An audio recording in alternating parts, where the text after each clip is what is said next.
What's up guys, Brendan Hancock here with another episode of Evanston Subaru Today. And today we brought along this 2020 Subaru Outback, and we're gonna talk today about the Auto Start Stop feature that's available on Foresters, Outbacks, Legacies, and Crosstreks. Let's go take a look.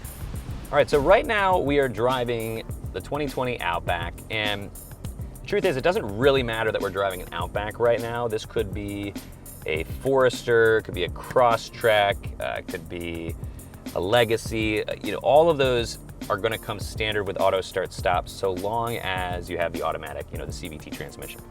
The only thing that differs is that the Legacies and Outbacks do have this different screen versus, for example, a Crosstrek and Forester, they have the same screen as well. It's just how you turn it off. That's the only difference. So on an Outback, the way to turn it off, because it will default to on every time you get in the vehicle. Turn it off on an Outback or Legacy, you hit the little car with a circle around it, bottom left, and then right up here you have three tabs. You have Vehicle Control, Driving Assistance, and Others. Right under Vehicle Control, as you can see it, Auto Start Stop. It should be blue when you get in the car, that means it's on, and you would just swipe it to the left, that turns it off. Now also, if you do have slightly older software, it may actually be under Others. So check and see if there's a software update. We will do a video on how to do that.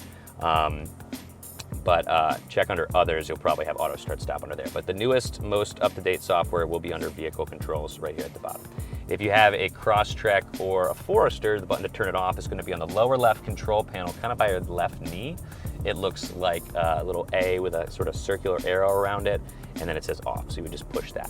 Now the odd thing is, Auto Start Stop, it's exactly what it sounds like. When you come to a stop, it shuts the engine off, and that's for two reasons, to save fuel and also to save emissions. Now there are times though where it will not do it though, and so for example, you just got in the car, the engine's cold, you probably have to drive for, I would say, 5 or 10 minutes before the engine will start shutting off when you come to a stop. Also, if you're really, really low on gas, the engine's not going to shut off. Or if you're, it's the heat of it's the middle of the winter and you've got your heated seats and your rear defrosters and you're blasting AC because your windows are fogging up, all of that kind of stuff. Those are all examples of times Auto Start Stop is not going to shut off. All right, so another time that it will not turn off is if you're super, super, super light on the brake. I mean, so light that you might even roll a little bit, but you're just enough to kind of prevent yourself from letting, from rolling. Let me just try it here. Come and do a stop.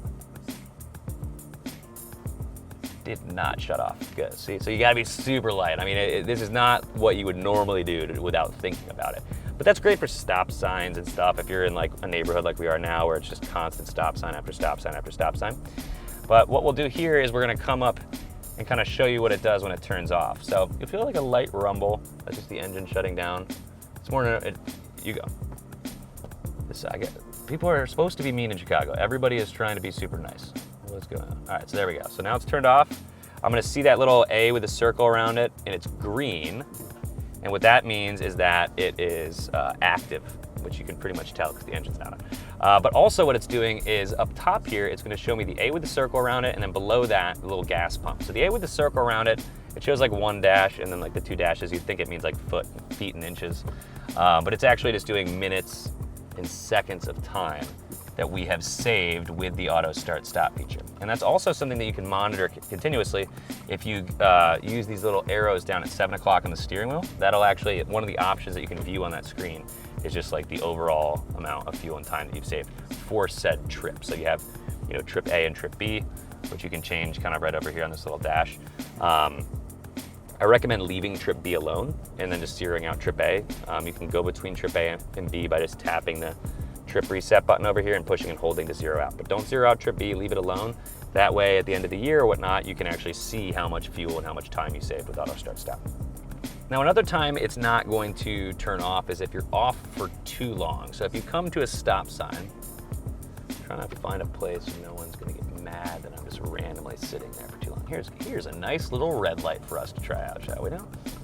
All right. So I'm gonna turn off. Boop, perfect, now the light's green. There's no one behind me, so they can't get mad at me. 9, 30. Isn't it fun to just watch me counting? We should do a video where it's just me counting. There we go. So this is about 30 seconds probably. So yeah, after about 30 seconds, it will come back on, and like I said, it's not going to just shut off immediately afterwards because it doesn't want to kill the battery. So in conclusion, I really like Auto Start Stop because, you know, when I was meeting with customers in person doing Love Encore redeliveries, I would actually get to see, you know, how much fuel and how much time it really saved, you know, for each individual person. Now, this is based on Chicago, and this is pre-pandemic, so you know, these numbers may vary slightly between, you know, depending on where you are, if you're out in the country and stuff. But I was seeing on average per 1,000 miles about 1.5 gallons and about 3 to 4 hours of time.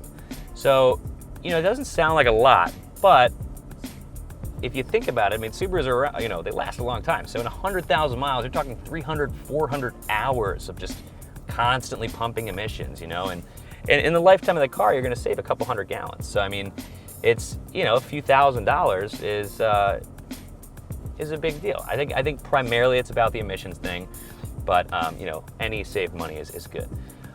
So I would encourage those, you know, it takes some getting used to, but if you do have it, think about the environment. It's definitely good. That's why Subaru did it. Thank you guys so much for watching. Hopefully you guys found this video to be helpful. Now, for more helpful videos like this, just subscribe to our channel. And if you like what you saw today, make sure you hit that like button below. You can currently check out our inventory that we have at Evanston Subaru at evanstonsubaru.com. And thank you guys so much for watching. Take care.